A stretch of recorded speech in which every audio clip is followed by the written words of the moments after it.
El tesoro de David. Devocional sobre los Salmos. Por Charles Spurgeon. Salmo del 52 al 56. Salmo 52. Título: Al músico principal. Incluso los salmos cortos, que solo registran un caso de la bondad del Señor y reprenden, aunque sea brevemente, el orgullo del hombre, son dignos de ser cantados por nosotros. Cuando vemos que cada salmo es dedicado al músico principal, debe hacernos valorar nuestro salterio y enseñarnos a no alabar al Señor de modo descuidado. Masquil, un salmo con instrucción. Incluso la malicia de un Doeg puede proporcionar instrucción a un David. Salmo de David. Él era el objeto principal del aborrecimiento extremo de Doeg y, por tanto, la persona más apropiada para sacar del incidente la lección que lleva incluida en sí. Versículo 1. ¿Por qué te jactas de maldad, oh tirano? Doeg no tenía mucho de qué alabarse, por haber procurado la matanza de un grupo de sacerdotes indefensos, un hombre poderoso, sin duda, que mataba a otros hombres que nunca habían tocado una espada. Debía sentirse avergonzado de su cobardía, no había motivo para su exultación. Títulos de honor que no son sino una ironía cuando el que los lleva es cruel y mezquino. La misericordia de Dios dura todo el día. Contrasta la bondad de Dios con el poder y riqueza de Doeg, y el fundamento de la bondad de Dios, que permanece para siempre y se muestra efectiva. Versículo 2. Como navaja afilada su lengua trama engaños. La manera astuta y hábil de ejecutar una intriga malvada ni esconde ni atenúa su maldad. El asesinato con una navaja afilada es tan cruel como matar con un hacha. Una mentira formulada con maña y facilitada por el aceite del ingenio es una locura igual al intento burdo para engañar. Versículo 3. Selah. Hagamos una pausa y consideremos al mentiroso altanero y fanfarrón. Doeg ya no existe, pero hay otros perros que ladran al pueblo de Dios. El ganadero de Saúl está enterrado, pero el diablo tiene a otros que de buena gana llevarían a sus santos como ovejas al matadero.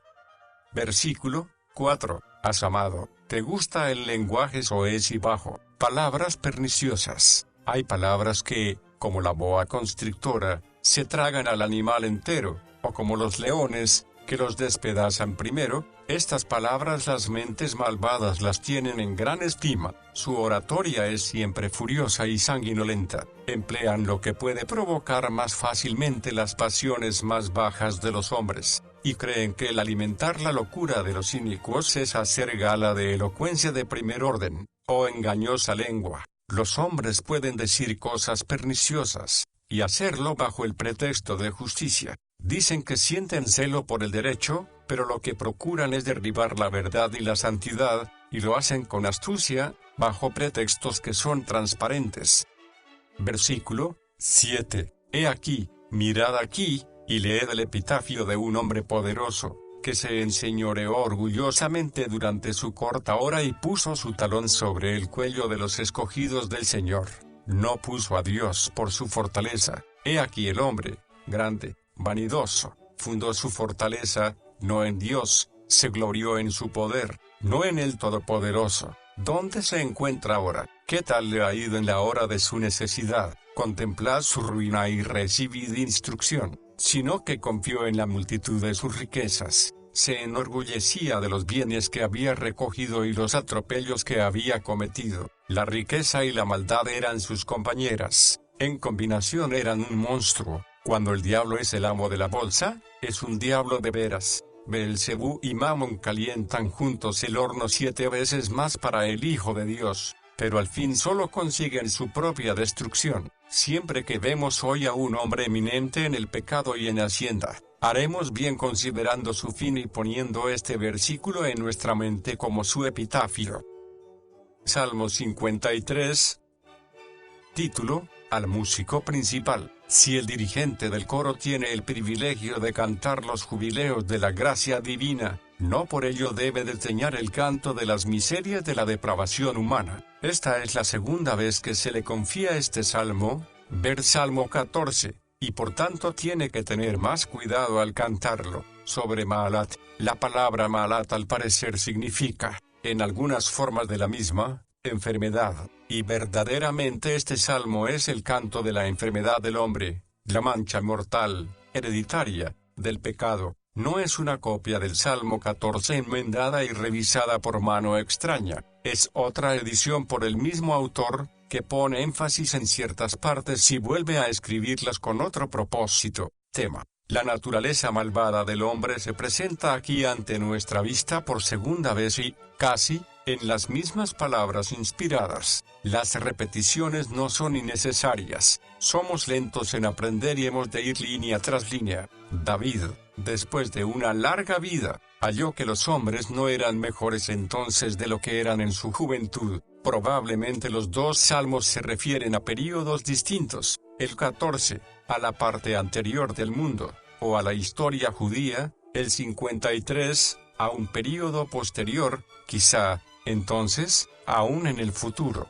Jehová, por medio de Cristo, se dice frecuentemente que mira al mundo para ver cuál es su condición, y siempre con el mismo resultado. Toda carne se había corrompido por su camino en los días de Noé, y cuando el Hijo del Hombre venga, de nuevo se insinúa que no va a hallar casi fe en la tierra. Los dos salmos también se aplican a personas diferentes. El estado de la tierra deberíamos sentirlo profundamente. El mundo postrado en la maldad debería ocupar gran parte de nuestros pensamientos. La culpa enorme, la contaminación inconcebible, el ateísmo provocador de esta provincia caída del dominio de Dios, podría ser un tema para nuestra meditación incesante y luctuosa, para hacer más hincapié en ello e impresión en nosotros, pues, el Salmo repite lo que ya ha cantado en el Salmo 14. Este salmo es una variación del Salmo 14. En cada uno de estos dos salmos ocurre 7 veces el nombre de Dios. En el Salmo 14 es 3 veces Elohim y 4 veces Jehová. En el Salmo presente es 7 veces Elohim. 1. El hecho del pecado. Dios es un testigo del mismo. 2. La culpa del pecado es iniquidad. Versículo 1, 4, 3. La fuente del pecado. ¿Por qué son tan malos los hombres? 4. La locura del pecado. Es un necio el que alberga pensamientos tan corruptos. 5. La inmundicia del pecado. A pesar de toda la decencia que pretenden los pecadores orgullosos, es cierto que la maldad es lo más nefasto del mundo. 6. El fruto del pecado. Ved hasta qué grado de barbaridad lleva finalmente a los hombres. 7. El temor y la vergüenza que siguen al pecado. Versículo 5. Versículo 1. Dice el necio en su corazón: no hay Dios. Y esto es lo que le hace un necio. El ser un necio le hace hablar conforme a su naturaleza. El ser un gran necio le hace meterse en un gran tema y llegar a una conclusión disparatada. El ateo, moral y mentalmente, es un necio en el corazón así como un necio en la cabeza, un necio en lo moral así como en la filosofía. Con la negación de Dios como punto de partida, podemos llegar a la conclusión de que el progreso del necio es rápido, tumultuoso, ruinoso. El que empieza en la impiedad está listo para todo. Una vez se ha interpuesto el no hay Dios, significa que no hay ley, ni orden, ni restricción a la concupiscencia, ni límite a la pasión. Es en su corazón que lo dice. Este es el deseo secreto de todo pecho no convertido. Si el pecho de Dios estuviera al alcance de los hombres, lo habrían apuñalado 1.000.000 de veces.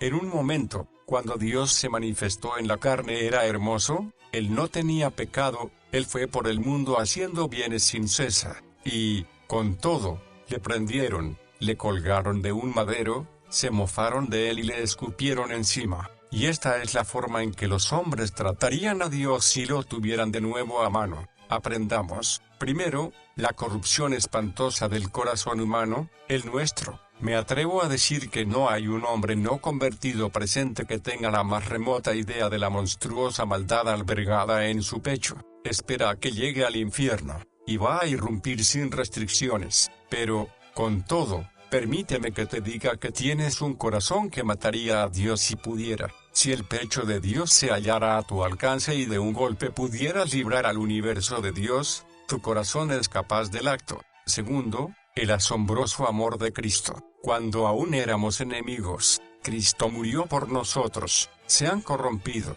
Es inútil hacerles el cumplimiento de decir que son sinceros al dudar y pensar, pues lo que son, es corruptos. Se considera y trata el ateísmo hoy en día con guantes de cabritilla, no es un error inofensivo, sino que es un pecado ofensivo, putrefacto, y los justos tendrían que verlo bajo esta luz. Todos los hombres, en cuanto son más o menos ateos en espíritu, son también corruptos en este mismo grado. Su corazón es repulsivo, y su naturaleza moral corrupta, e hicieron abominable maldad. Si todos los hombres no son exteriormente viciosos, hay que explicarlo por el poder de otros principios mejores, pero dejados al espíritu del no hay Dios, tan universal en la humanidad, no producirían nada más que actos en extremo detestables. No hay quien haga el bien. El necio típico se reproduce en toda la raza, sin una sola excepción. Los hombres han olvidado el camino recto. Esta acusación se hace 2 veces en el Salmo, y la repite por 3ª vez el inspirado apóstol Pablo, y es una acusación solemne y extensa, pero aquel que no puede errar, sabe lo que hay en el hombre, no pondrá más a cargo del hombre de lo que puede probar. Versículo 2. Dios desde los cielos miró sobre los hijos de los hombres para ver si había alguno sensato que buscara a Dios. Lo hizo en épocas pasadas y sigue haciéndolo desde su alto observatorio. Si hubiera habido un hombre entendido, un verdadero amante de su Dios, el ojo divino lo habría descubierto. Los paganos puros y los salvajes admirables de que hablan tanto los hombres no son visibles, al parecer, a los ojos del Omnisciente, siendo así que viven solo en el reino de la imaginación. El Señor no buscaba grandes gracias, sino solo sinceridad y deseo recto, pero no pudo hallarlos. Vio todas las naciones, y los hombres de todas las naciones, y los corazones de todos los hombres, y los movimientos de cada corazón, pero no vio una cabeza clara ni un corazón limpio entre todos ellos. Donde los ojos de Dios no ven un signo favorable, podemos estar seguros que no hay ninguno. Versículo 3. Se habían corrompido en masa, se han vuelto rancios, han fermentado como la leche que se vuelve agria, sin valor. No hay quien haga lo bueno, no hay ni siquiera uno. La raza humana caída, dejada a su propia energía, no ha producido un solo hombre que ame a Dios o haga lo santo, ni nunca lo habrá. La gracia ha de interponerse, o no se hallará ningún ser humano que siga lo bueno y verdadero. Este es el veredicto de Dios después de mirar la raza. ¿Quién puede contradecirlo? Los hombres malos no solo son culpables de pecados de comisión, habiendo hecho iniquidades abominables, sino que también son culpables de pecados de omisión. De hecho, nunca han realizado un solo acto santo. Pueden ser morales, decentes, amables, e incluso pertenecer a la iglesia, pero no hay ninguno que haga bien, ni uno. Versículo 5. Temblarán de pavor donde no hay nada que espante. David ve el fin de los impíos y el triunfo final de la simiente espiritual, la marcha rebelde y furiosa contra la gracia, pero súbitamente se apodera de ellos un pánico inmotivado. Los que se jactaban impávidos antes, ahora tiemblan como las hojas de un álamo, asustados de sus propias sombras. En esta cláusula y en este versículo este salmo difiere mucho del 14. He aquí que infierno tan espantoso es una conciencia herida. Versículo 4. ¿No tienen conocimiento todos los que hacen iniquidad? La conciencia es un medio para frenar y restringir, controlar y reprender a la naturaleza corrupta y las formas crecientes de la misma. No está en calidad de habitante nativo, sino como una guarnición plantada en una ciudad rebelde por el gran gobernador del mundo, para mantener la rebelión de sus habitantes dentro de límites, pues de otro modo estallaría en una indescriptible confusión, que devoran a mi pueblo como si comiesen pan. No tienen conciencia ni escrúpulos, el obrar mal es para ellos tan común como el comer un bocado de pan. Versículo 5. Temblarán de pavor donde no hay nada que espante. David ve el fin de los impíos y el triunfo final de la simiente espiritual, la marcha rebelde y furiosa contra la gracia, pero súbitamente se apodera de ellos un pánico inmotivado. Los que se jactaban impávidos antes, ahora tiemblan como las hojas de un álamo, asustados de sus propias sombras. En esta cláusula y en este versículo este salmo difiere mucho del 14. He aquí que infierno tan espantoso es una conciencia herida. Salmo 54. La monotonía es a menudo la muerte de la alabanza congregacional, la providencia es variada, y por ello deberían serlo nuestros cantos. De los versículos 1 al 3, cuando la palabra se la hace una pausa, el salmista suplica a Dios, y luego, en el resto del salmo, poniendo a un lado toda duda, canta un himno de triunfo gozoso. El vigor de la fe es la muerte de la ansiedad y el nacimiento de la seguridad. David, cuyo atrevimiento es bien conocido en otras cosas, no se atreve a levantar sus manos, ni aun contra los enemigos de Dios, hasta que primero las haya elevado en humilde súplica al Señor pidiendo ayuda. Versículo 1. Oh Dios, sálvame, tú eres mi Salvador, a mi alrededor hay mis enemigos y los que colaboran con ellos, no tengo refugio, todos me rechazan y me niegan cobijo, pero tú, oh Dios, me darás refugio y me librarás de todos mis enemigos.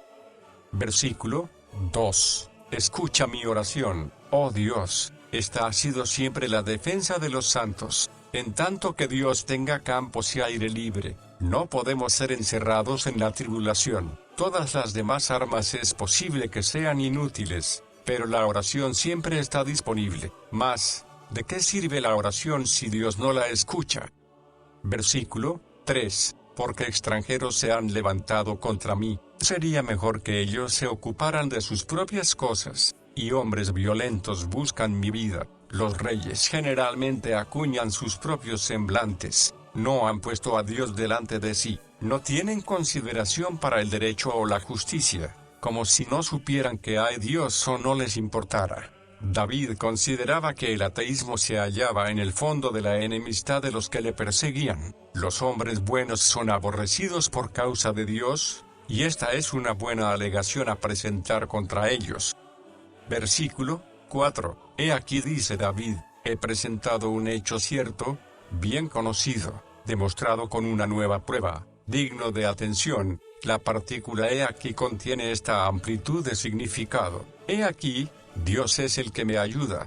David veía enemigos por todas partes, y ahora con alegría mira al lado de sus defensores y ve a uno cuya ayuda es mejor que toda la ayuda de los hombres. Se siente lleno de gozo al reconocer a su divino campeón, y grita, he aquí, ¿no es este un tema para la exaltación piadosa en todos los tiempos, el que el gran Dios nos proteja, a su propio pueblo? ¿Qué importa el número y la violencia de nuestros enemigos cuando Él levanta el escudo de su omnipotencia para preservarnos y la espada de su poder para ayudarnos? Poco nos importan los desafíos del enemigo mientras tenemos la defensa de Dios. Hay más gozo en la presencia de Dios que pena al sentir la tribulación, porque el pasaje he aquí, Dios es el que me ayuda, es más consolador para David que no era gravosa para él la aspereza de sus amigos y la malicia de los extranjeros. El Señor está con los que sostienen mi vida. Es una gran misericordia tener algunos amigos, pero mayor misericordia es ver que el Señor está en medio de ellos, porque, como con las cifras, nuestros amigos cuentan como cero, en tanto que el Señor se pone él mismo como la gran unidad delante de ellos. Versículo 6. De todo corazón te ofreceré sacrificios, espontáneamente te ofreceré ofrendas, tan cierto está de su liberación, que ofrece un voto anticipadamente. Su gratitud rebosa y quiere llenar los altares de Dios de víctimas presentadas con alegría.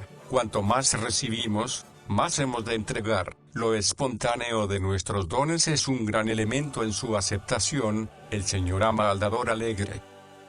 Salmo 55. Sería inútil intentar establecer el tiempo y ocasión para este salmo de modo dogmático. Da la impresión de haber sido escrito al tiempo de Absalón y Aitofel. Una oración del hombre Cristo en su humillación, despreciado y rechazado por los hombres, cuando él fue hecho pecado por su pueblo, para que pudiéramos ser hechos justicia de Dios en él, cuando él estaba a punto de sufrir su castigo, pagar su deuda y satisfacer su rescate. Versículo 1. Escucha, oh Dios, mi oración, pero notemos bien que no es nunca el mero acto de oración lo que satisface al hombre piadoso. busca audiencia en el cielo y respuesta del trono, y no puede quedar satisfecho sin ello.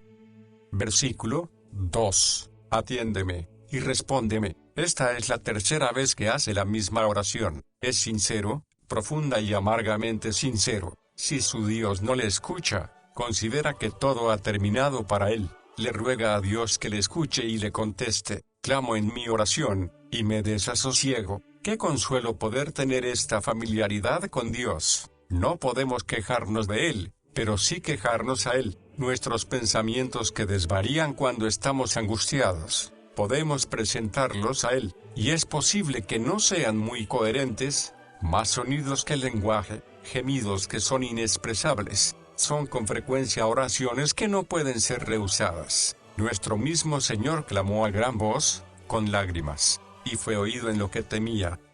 Versículo 3. Y con furor me persiguen, con un odio casi enfermizo detestaron al santo. No era una animosidad aparente, sino un verdadero y genuino rencor moral que anidaba en el fondo de sus corazones. No hace falta demostrar cómo se aplican estas palabras a nuestro Señor.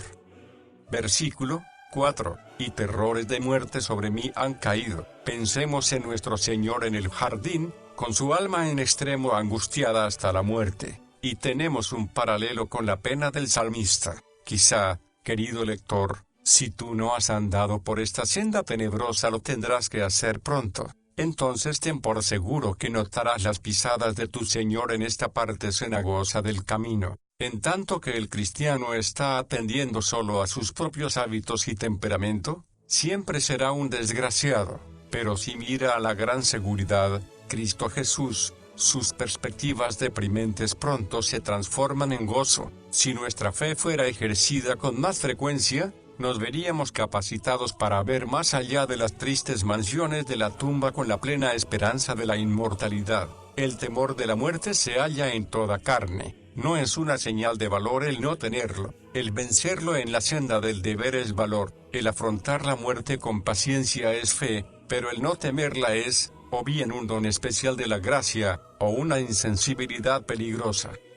Versículo 5. El temor y el temblor vinieron sobre mí. Los murmullos misteriosos y solapados de la calumnia con frecuencia hacen que una mente noble les tema más que ante sus enemigos abiertos. Podemos arrostrar el ataque de un enemigo franco, pero las conspiraciones cobardes y las intrigas nos desconciertan y angustian. Temor. ¿Qué natural es esta descripción? Está en angustia, gime, solloza, suspira. Su corazón está herido y no espera otra cosa que la muerte. Esto produce temor, y produce temblor, que termina en la profunda aprehensión de una ruina inevitable e inminente que le abruma de horror. Ningún hombre ha descrito un corazón herido como David.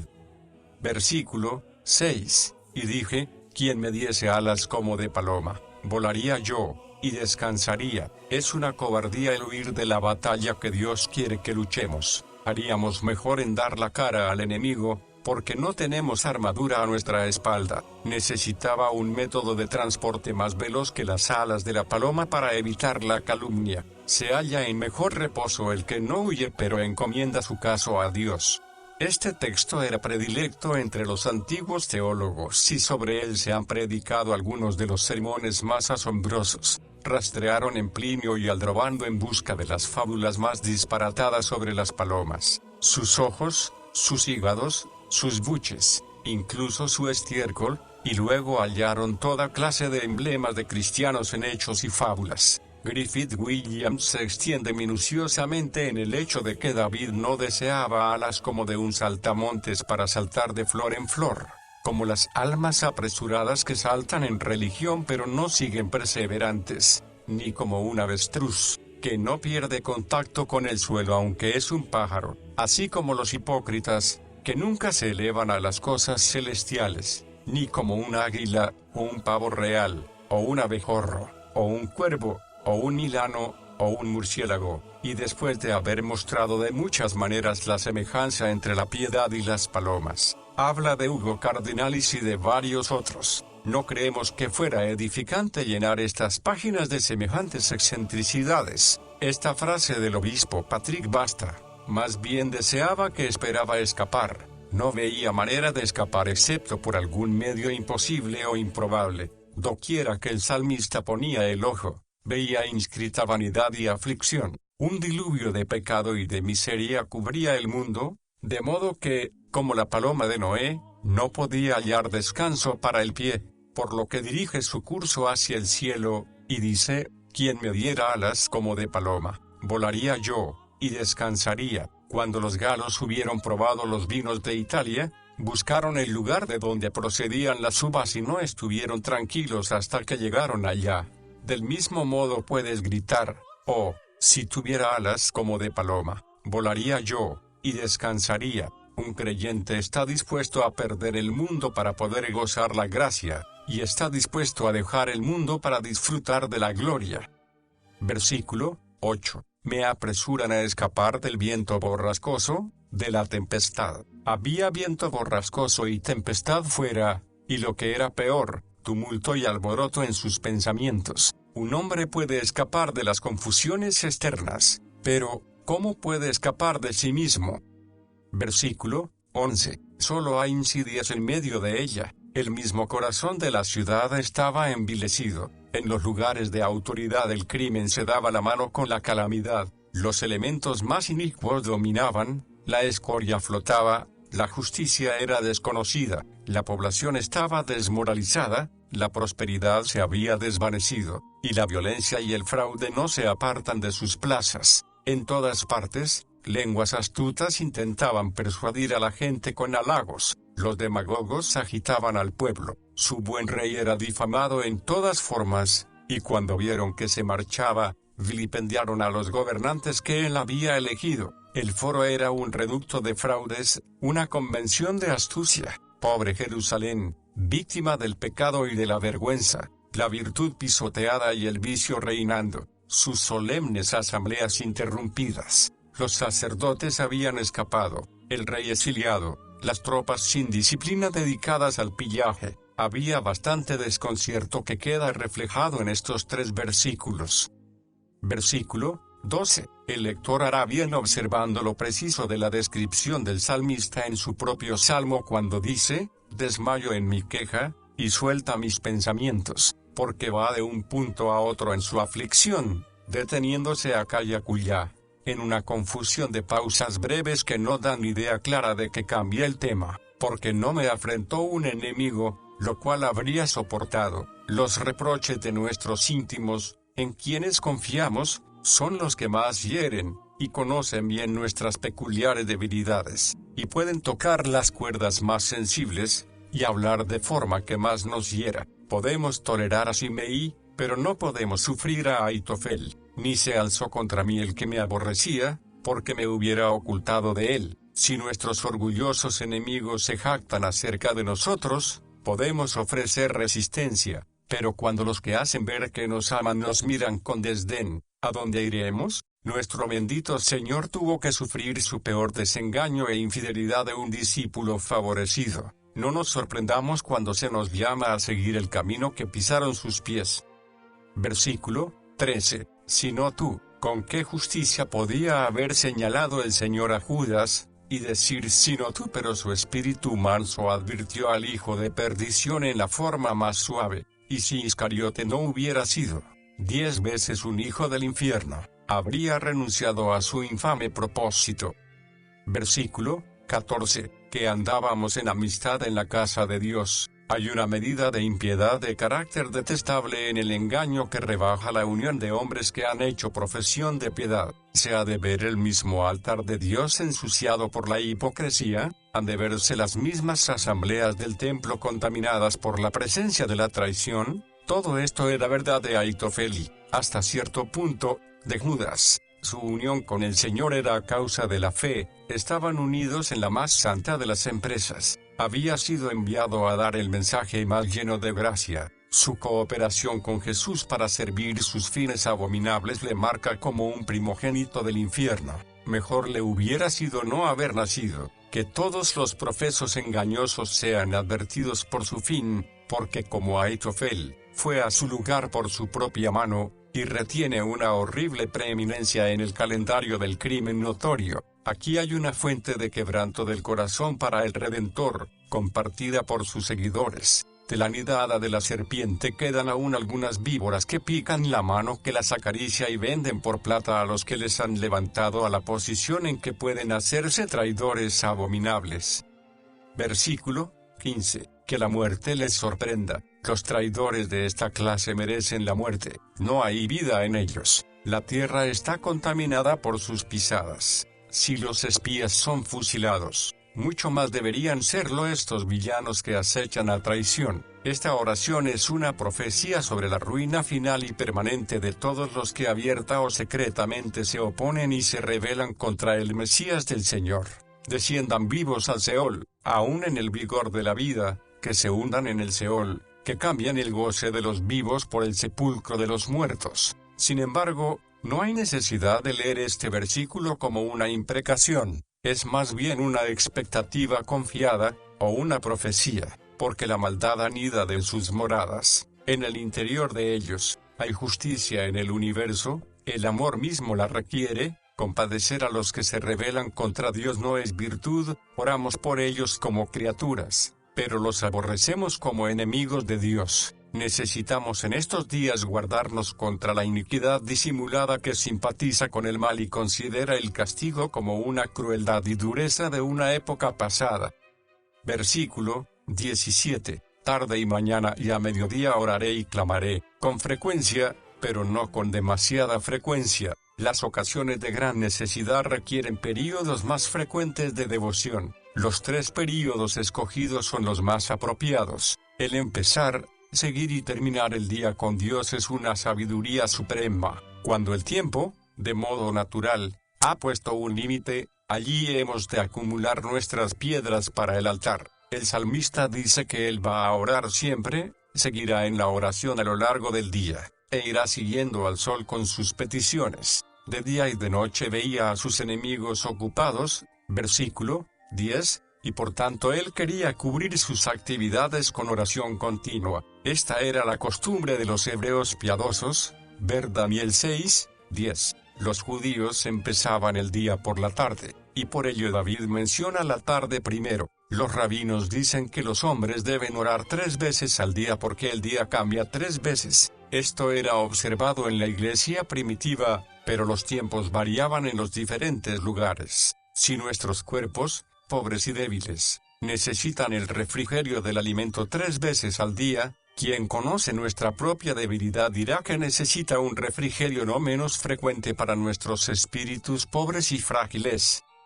Versículo 19. Dios oirá, y los humillaré luego, hacen ruido, también, como yo, y Dios también les oirá. La voz de la calumnia, de la malicia y el orgullo no solo es oída por los que la sufren, llega también al cielo, penetra en los oídos divinos, exige venganza y la tendrán, por cuanto ellos no se enmiendan ni temen a Dios. Su propio sentimiento reverencial hace que recuerde la atrevida impiedad de los inicuos, siente que sus tribulaciones le han llevado a su Dios, y declara que la prosperidad ininterrumpida de ellos ha sido la causa, en sus vidas, de un descuido tal del Altísimo. Es un hecho manifiesto que el placer y la comodidad prolongados producen las peores influencias en el hombre sin gracia, aunque las tribulaciones no los convierten. La ausencia de las mismas hace que su corrupta naturaleza se desarrolle más. El agua estancada se corrompe rápidamente.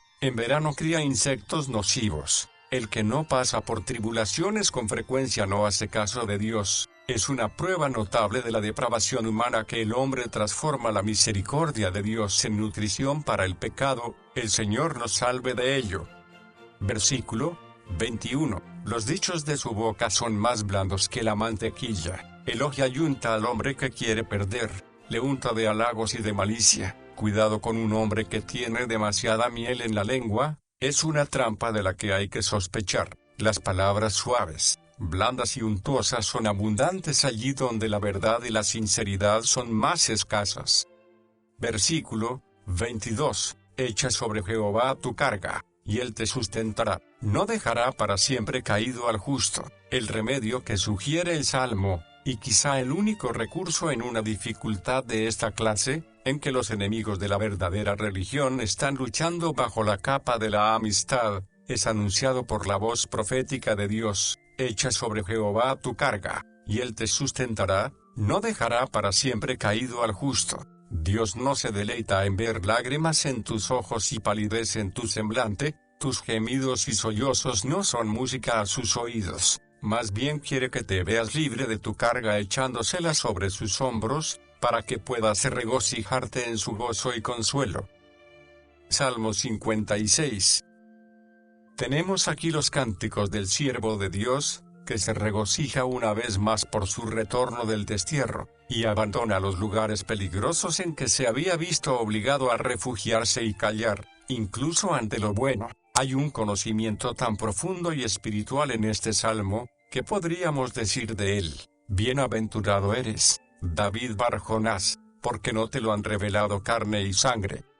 Versículo 1. Ten misericordia de mí, oh Dios, esta es para mí la fuente de todo lo que espero, la fuente de todas las promesas, porque me devoraría el hombre. No es más que una criatura, un mero hombre, pero es como un monstruo, ávido de sangre. Está acechándome, no solo para herirme, alimentarse de mi sustancia, sino que querría devorarme, poner fin a mi vida. Las bocas abiertas de los pecadores, cuando nos rodean en su ira, deben hacernos abrir a nosotros la boca en oración. Versículo 2. Todo el día mis enemigos me pisotean, no falla nunca en ellos su apetito de sangre. No es posible una tregua o armisticio, son muchos y unánimes contra mí, no puedo hacer nada para que desistan, a menos que me devoren no estarán contentos. Son muchos los que pelean contra mí con altivez porque los pecadores son criaturas gregarias, los perseguidores van en hordas, estos lobos de la iglesia raramente vienen uno a uno. Versículo 3. En el día en que tengo miedo, yo en ti confío. David no se jactaba, no era un fanfarrón, no dice que nunca tenía miedo, no es un estoico que no teme nada y al cual falta ternura. La inteligencia de David le impedía adoptar una actitud de indiferencia o ignorancia, se daba cuenta del peligro y tenía miedo. Somos hombres, y por tanto podemos ser derribados, somos débiles, y por tanto incapaces de impedirlo, somos pecadores, y por tanto lo merecemos, y por estas razones tenemos miedo. Pero la condición de la mente del salmista era compleja, pues el temor no invadía toda su mente, porque añade: yo en ti confío. Es posible, pues, que el temor y la fe ocuparan la mente en el mismo momento. Somos seres extraños, y nuestra experiencia en la vida divina es todavía más extraña. Con frecuencia nos hallamos en el crepúsculo en que la luz y las tinieblas están presentes las dos y es difícil decir cuál de las dos predomina. Es un temor bendito el que nos lleva a la confianza. El temor no regenerado aleja de Dios. El temor con la gracia lleva a Él. Si temo al hombre, me basta con confiar en Dios, y tengo el mejor antídoto. No hay nada como la fe para ayudar en el momento de la necesidad. La fe disuelve las dudas como el sol la niebla, y para que no vaciles. Recuerda que el momento para creer es siempre. Hay momentos en que algunas gracias no son usadas, pero no hay un solo momento en que podamos decir esto de la fe. Por lo tanto, la fe debe ser ejercida en toda ocasión. La fe es el ojo, es la boca, es la mano, y uno de ellos por lo menos es usado durante todo el día. La fe es ver, recibir, operar, comer, y un cristiano debe ver, o recibir, u operar, o alimentarse todo el día. Que llueva, que truene o relampaguee, el cristiano debe seguir creyendo. En el momento dijo el hombre bueno en que tema: confiaré en ti. Una chispa divina puede vivir en el humo de las dudas sin que se levante en forma de llama. Cuando hay gracia en el fondo de la duda, habrá dependencia en Cristo y súplicas vivas a Él. La fe de Pedro vacila cuando empieza a hundirse, pero echa una mirada y dama a su Salvador, reconociendo su suficiencia. Mateo 14:30, Señor, sálvame. Es una buena máxima con la que entrar en un mundo de peligro, una buena máxima para entrar en el mar, una buena máxima en la tormenta, una buena máxima cuando estamos en peligro en tierra, una buena máxima cuando estamos enfermos, una buena máxima cuando pensamos en la muerte y el juicio, en el día en que tengo miedo, yo en ti confío. Versículo 4. En Dios alabaré su palabra, la fe hace brotar las alabanzas, el que puede confiar, pronto va a cantar, no temeré, ¿qué puede hacerme el hombre mortal? Una vez más no hemos de temer a la carne, nuestro Salvador. Mateo 10, 3 veces, en el espacio de 6 versículos, nos manda que no temamos al hombre. Si tu corazón tiembla ante él, ¿cómo vas a comportarte en la lid contra Satanás, cuyo meñique es más poderoso que los lomos del hombre? Los romanos tenían arma proelusoria, armas para dar golpes, que usaban antes de llegar a las armas de filo. Si no puedes aguantar los golpes de las armas contundentes del hombre, ¿qué harás cuando tengas la espada de Satanás en tu costado? Dios considera que se le hace reproche cuando sus hijos temen al hombre. Por tanto, hemos de santificar al Señor y no temerlos a ellos. Eusebio nos cuenta que Ignacio, hallándose en manos de sus enemigos,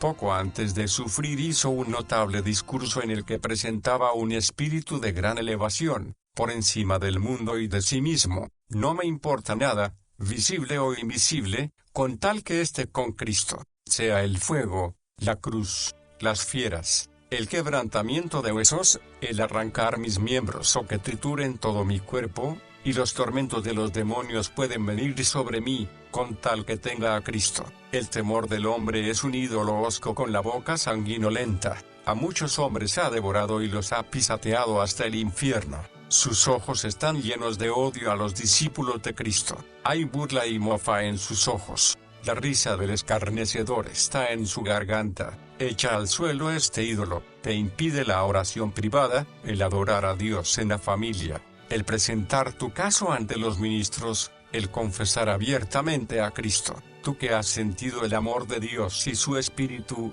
desmenuza este ídolo. ¿Quién eres tú que debas tener miedo al hombre que es mortal? No temas, gusano de Jacob, ¿qué tengo yo que ver con los ídolos? Versículo 5. Todos los días ellos retuercen mis palabras. Esta es una forma común de guerrear de los impíos. Ponen tus palabras en el potro.